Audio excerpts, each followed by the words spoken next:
Technology Changes Culture, warning us with all of his books, marvelous books I would like to say, Andrew. Cult of the Amateur, The Internet is Not the Answer, Digital Vertigo.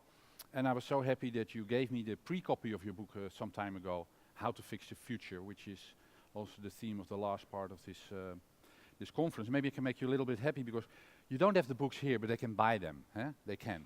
And I loved, I had so much great time reading your book, so really honest advice. If you are going on holiday, do the same as I did during my last holiday when I got a free copy from Andrew.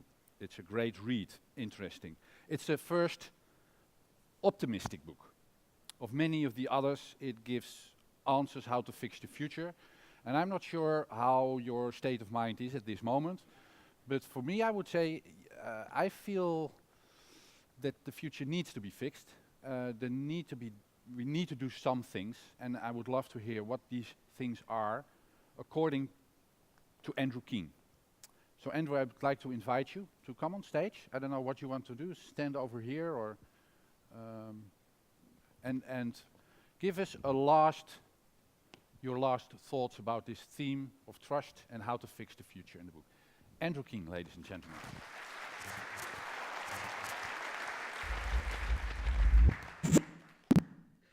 Well, thank you for. Oops, can you all hear me?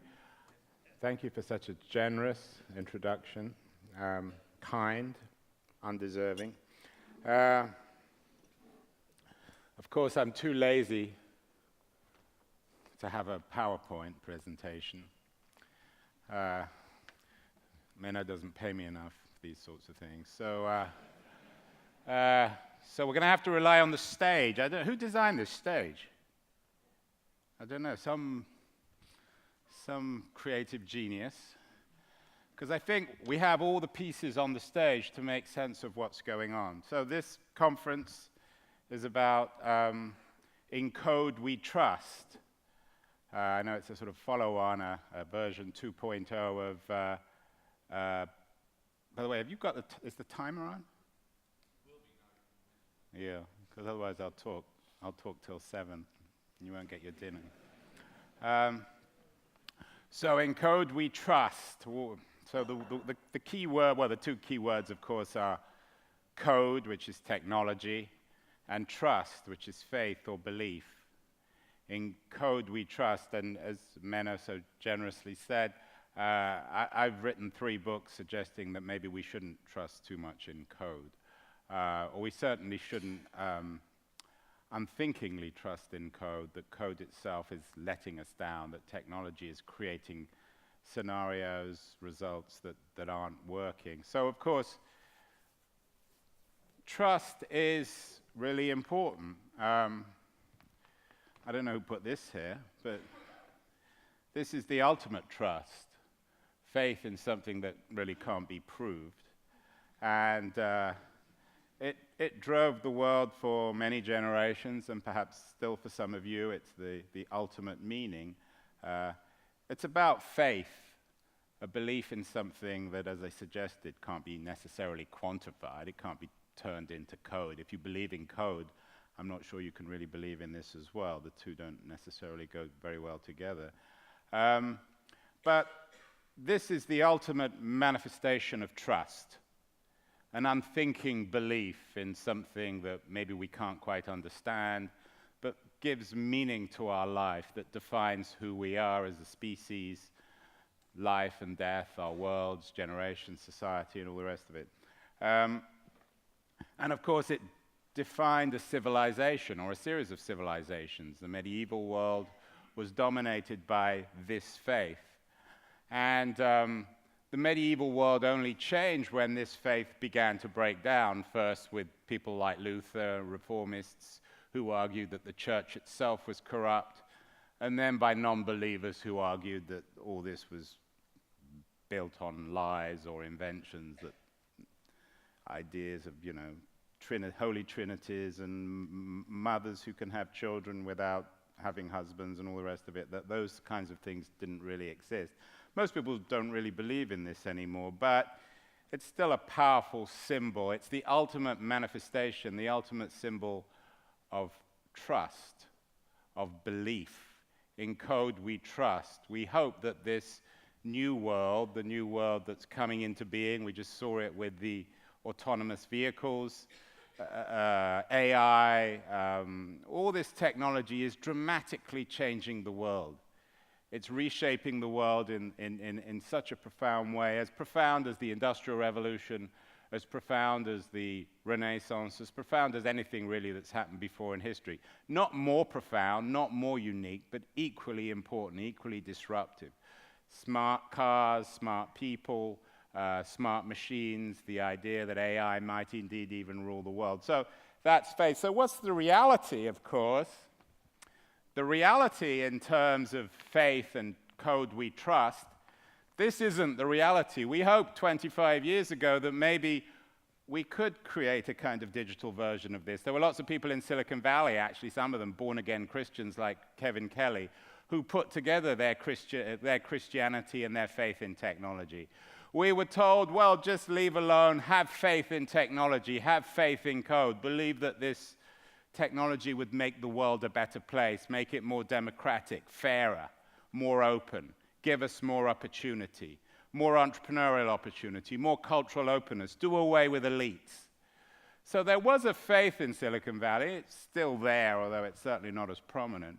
There was a faith that this sort of blind belief in code, as opposed to some spiritual thing out there, that could make the world a better place. Now, what's happened over the last 25 years is that the church of tech has been transformed, and I don't know who put these cups up here, but they're very nice for me to pick up, into the Me Too movement. Now, of course, one of the ironies of the technological revolution is it's supposed to be all about technology, it's supposed to be all about community, but actually it's all about me too. It's all about me. It's all about personalization. Now, Me Too, which in the movement itself you're all familiar with, I'm in some ways sympathetic. I'm not trying to trivialize it. I mean, it's exposed an extremely disturbing and important phenomenon in our society. The mistreatment, often the criminal mistreatment of women by men. I'm not making a joke out of that. But the Me Too movement also, I think, is a manifestation of the breakdown of trust in our contemporary age. Now, of course, in a very narrow way, it reflects the breakdown of trust between men and women. But the eruption of anger around Me Too is a classic manifestation of what's happened on the internet, the digital culture that's driving our society. The feeling that nothing and nobody can be trusted, other religions, other political groups, other genders. Now, I'm not saying that everyone who's part of the Me Too movement doesn't trust men, and I'm not saying that everyone on the internet is deeply mistrustful.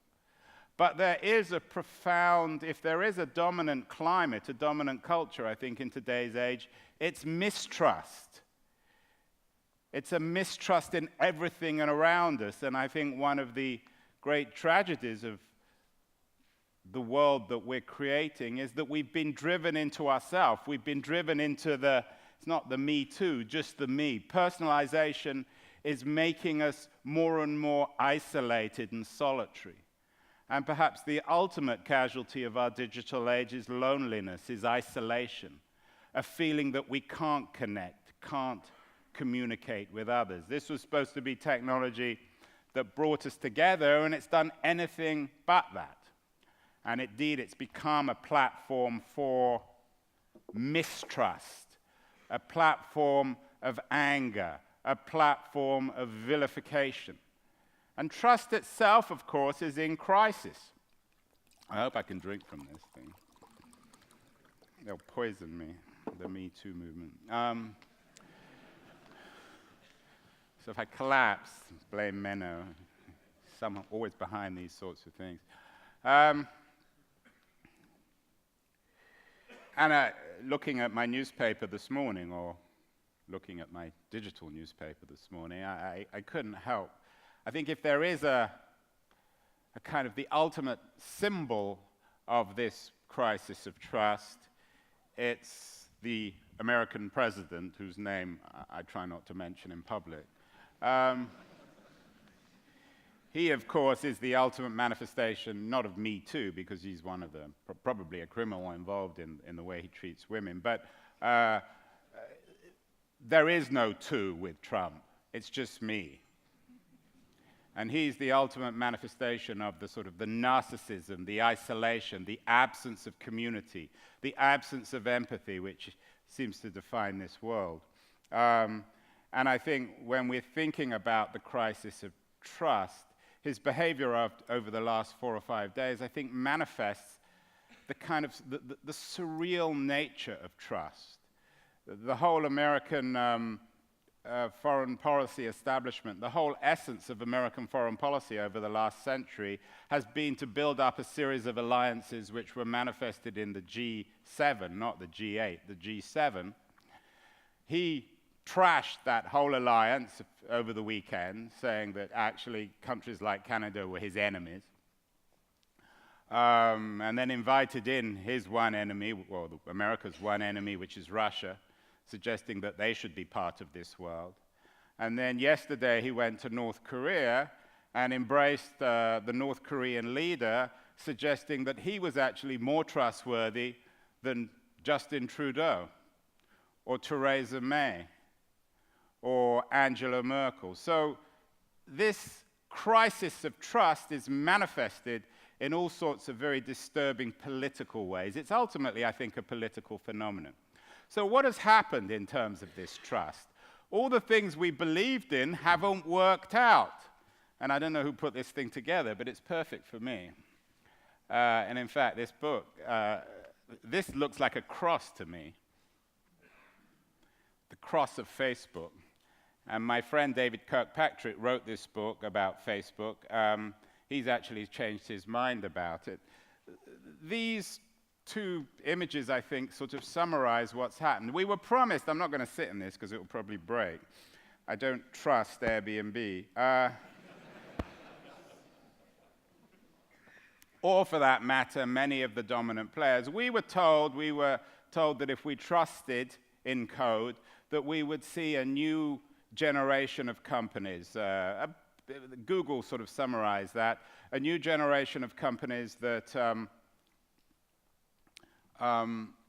would be able to combine profitability and morality. So Google summarized it in "Don't be evil."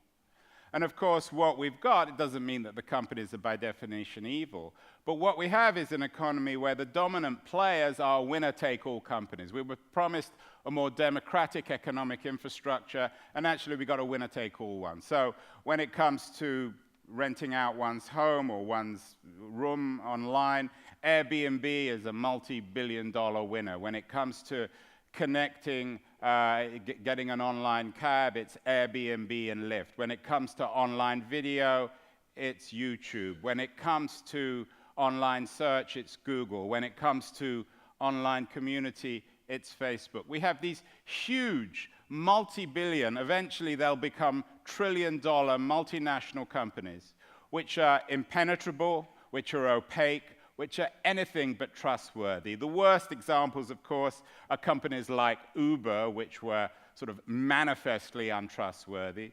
But even Airbnb, which as big winner-take-all Silicon Valley companies goes, is actually a little better than most of them, is still by definition untrustworthy. So untrustworthy, in fact, because of the implications of its control of markets and impact on rent, that ultimately many cities and indeed even countries have banned Airbnb from playing in their market, whether it's Barcelona or Iceland, because of the raising of rents and the compounding of inequality. Facebook, of course, is the worst example. Facebook we were supposed to trust. We were supposed to trust because it was our friend. It was presented to us as our friend. Mark Zuckerberg presented himself to us as our Uber kind of friend. And it was such a friend, it was such a generous friend, the way in which Facebook continues to present itself to us, that its products were for free. that its products were so great that we could have them for free and we could use them, and it was a wonderful world. Again, maybe that's why this looks a little bit like a cross. But of course, that was not true, has become clear over the last few months. The free model in Silicon Valley, which is the dominant model of the Valley, which I've been very critical of over the last 10 years, has actually turned out to be deeply untrustworthy. We trust these companies, whether it's Airbnb or Google or particularly Facebook, we trust these companies with our most intimate data, and what happens? Those companies turn us into the products, as has become clear with Cambridge Analytica. It's no accident that Facebook is a several $100 billion company, because they're trading in our data, in our privacy, in us. And more people no longer trust Facebook. Facebook's trustworthiness has plummeted as dramatically, I think, as dramatically as anything on the Edelman Trust Barometer, because it's becoming increasingly clear to us that we can't trust these winner-take-all companies. Whether it's the social and the economic and political implications of Airbnb or Uber, or whether it's the way in which Facebook essentially mines our data and destroys our privacy and turns our most intimate information over to faceless advertisers, the trustworthiness of this economy is deeply under threat. It's not just, of course, in Silicon Valley. We have some convenient flags here. Or maybe not so convenient. There's one flag missing, which I'm very happy that's not here, but it's the Russian flag. But they're, of course, the worst of the worst, in the sense that they have become the country which actually trades in untrustworthiness. As we did away with all the gatekeepers and the editors and the curators of our world, we were promised more democracy, more equality, more opportunity, more directness. The old elites would be done away with. But of course, our friend to the east, Vladimir Putin, who is the sort of the quintessence of not only of an untrustworthy leader, but also a man whose very political ideology is rooted in untrustworthiness, saw this as an opportunity to undermine our institutions and ideas. So what's happening in Russia is that Putin pays trolls, pays people to lie about themselves, so that the very internet itself becomes, by definition, untrustworthy. That's what Robert Mueller is looking at in the United States. That is much of the controversy and troubling reality behind Brexit and the Trump election. You don't know what to believe on the internet when you do away with curators, when you do away with gatekeepers. We were promised an authentic voice for people, and in some senses there is an authentic voice for people. But many of the supposedly authentic voices are in fact liars, are in fact in the pay of foreign governments, particularly Russia, but other foreign organizations, criminal groups, because we don't know what to believe on the network, because no one is in control, because there's no curation, there's no fact checkers. It's the opposite of a newspaper. It's the opposite of a traditional television channel. So untrustworthiness is built into the very fabric of this new age. Speaking of fabrics of the new age, of course, we have this flag, the Chinese flag. Now, I know that there was a very smart gentleman, a documentary filmmaker, who lectured you about the implications of the social credit system in China. That, of course, is the most disturbing consequence of the digital revolution. It's particularly troubling that a foreign government is using all the latest technologies, and they're doing it because they don't trust their people. Facial recognition, AI, they're doing it to spy on their people and reward Chinese citizens who are loyal to the regime and punish those who aren't, taking away their homes, their jobs, sometimes their families. putting them in putting them in jail. So the Chinese model is the worst case scenario for what's happening in this world, where trust is being destroyed, where the people in control of the network, by definition, don't trust citizens and are using this technology to punish people who they don't trust. And the Chinese model is particularly troubling because it offers an alternative to Western democracy. This flag, which has, as I suggested with Trump, has at best a credibility crisis. So the American system needs to be reformed. We need to rebuild trust into digital democracy. Now, this flag is the encouraging one. This is where we begin to fix the future. This is the Estonian flag. And in my book, I travel to Estonia, and I see the way in which the Estonians, and I know you had an Estonian speaker earlier, the way in which the Estonian government, Estonian reformers, guys like the person who spoke to you this morning, they are reinventing digital democracy to build a new kind of social contract, because the old social contract's broken down. In my book, in How to Fix the Future, I talk extensively about this new social contract, one in which perhaps privacy can't be resurrected in the way we would ideally like as a 19th century form in an absolute way, but where there's a new social contract between government and citizen to make sure that governments are as accountable as citizens for looking at data. Because you see, as I suggested, the Facebook model doesn't work. We've become the product. We're being watched all the time. The Chinese model is a catastrophe, is the ultimate nightmare. It's digital Orwellianism. It's digital Big Brother. We need reform, and the Estonians are doing a really, really interesting job in trying to reform a political system to build a new kind of social contract built around data and visibility, maintaining a degree of privacy, but acknowledging that in an age of big data, we're no longer going to have the ultimate privacy we have. So what the Estonians are trying to do is make sure that when our data is looked at, when our privacy is breached, when we're examined, when we have the eye of the state on us, at least we are told. So there is innovation going on. There's a lot of good things happening. As Menno suggested, even if I don't seem very cheerful, I am. You can imagine what I'm like. You can imagine what I'm like when I'm not. There's a lot of good stuff happening, and it's packed into my book.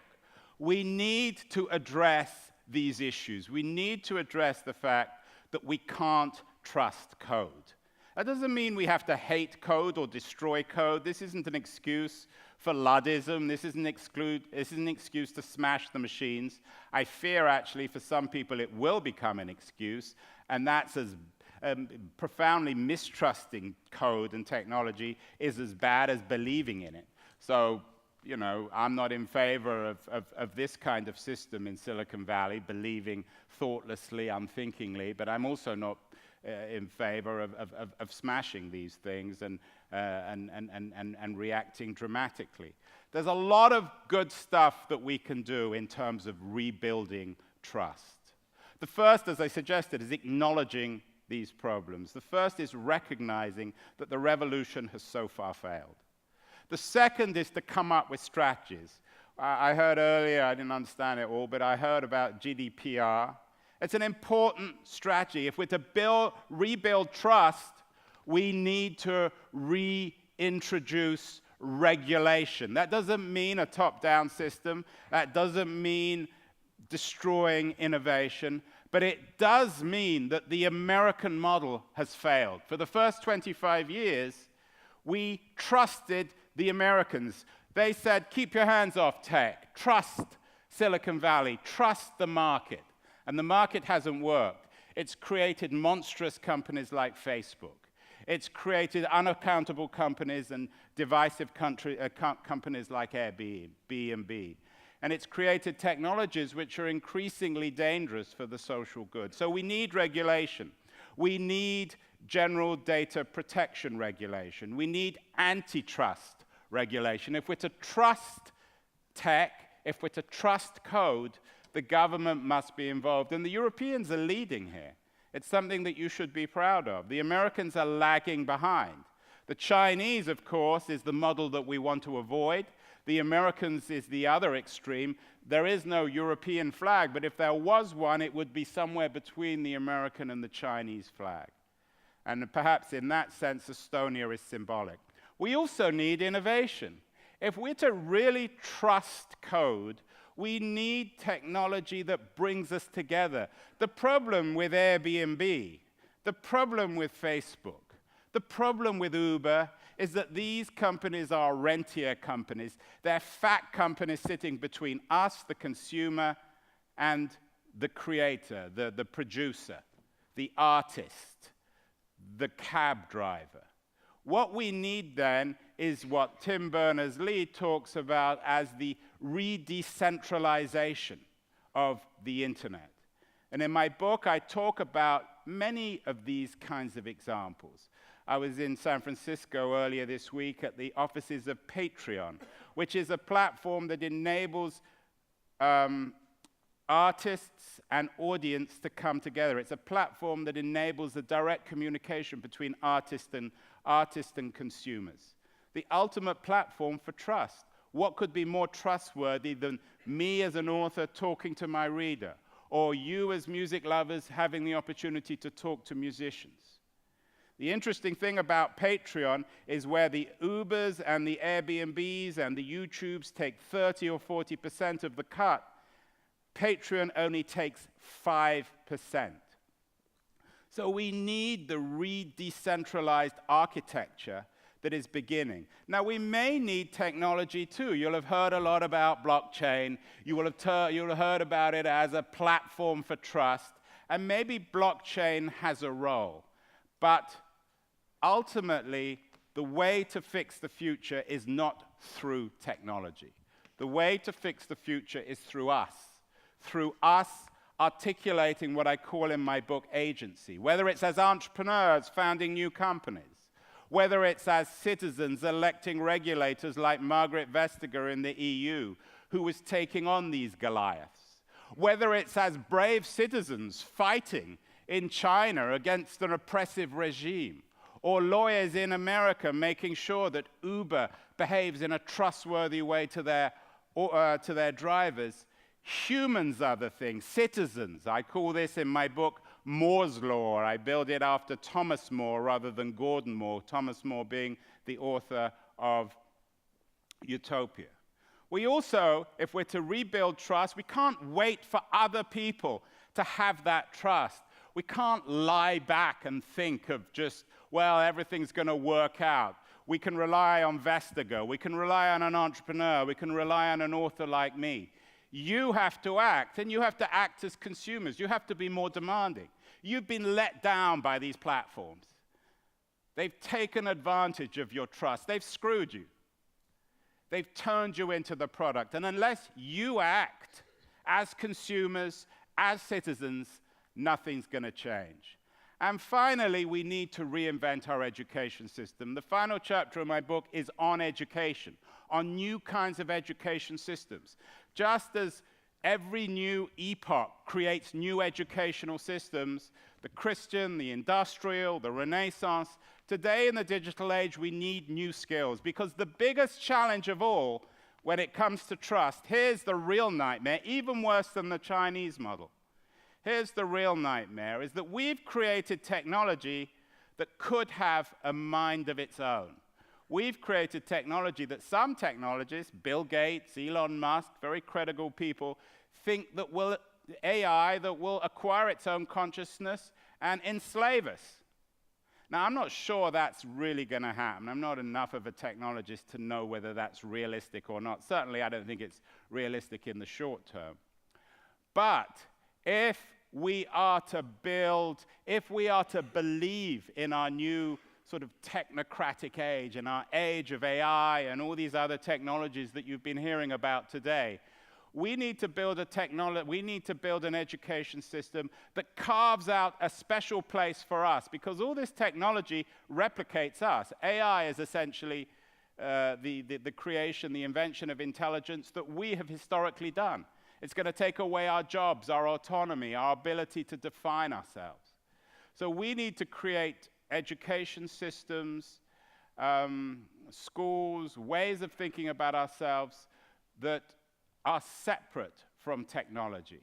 Because the one thing technology can't do is give a speech like this. The one thing technology can't do is be empathetic and creative. So if we're to really trust code, and this is ironic, perhaps even contradictory, if we're really to trust code, we have to trust ourselves. Not as coders, not as technologists, not as mini algorithms, but as a species that can do things beyond that technology, beyond the algorithm.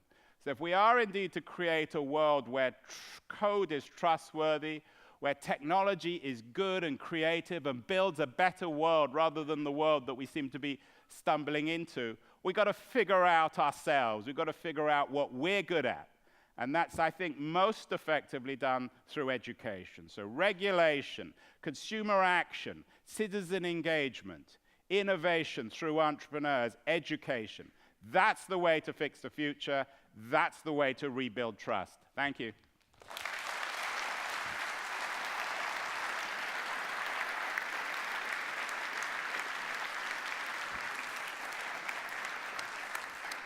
Thank you, Andrew. Do you want to?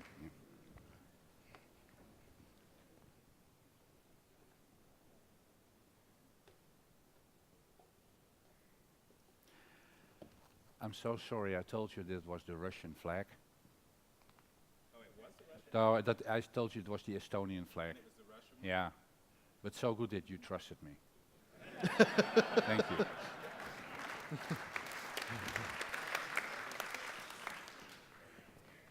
We zijn aan het eind. We gaan niet samenvatten. Onmogelijk om te doen, denk ik. Ik wil eigenlijk afsluiten met Sander hier zoals we begonnen zijn. Namelijk het symposium van volgend jaar. En eigenlijk maar één vraag aan jou, Sander. Je had een idee wat het thema zou moeten zijn. Hou je nog steeds vast aan dat idee? Nee. Nee, ik heb meer ideeën.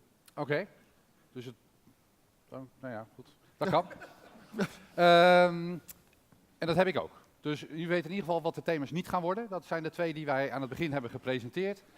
En we gaan zien wat het gaat worden volgend jaar. We hopen dat u daar weer bent. We willen u danken. Ik heb een paar mensen die ik wil bedanken. Die dit mogelijk hebben gemaakt. Natuurlijk achter de schermen. We hebben Joyce en heel veel andere sociëtisten hier zien rondlopen om dit mogelijk te maken. Die wil ik bedanken. Ik wil het designteam bedanken die dit allemaal hebben gemaakt en gedaan. Er zit heel veel energie en creativiteit in. Ja.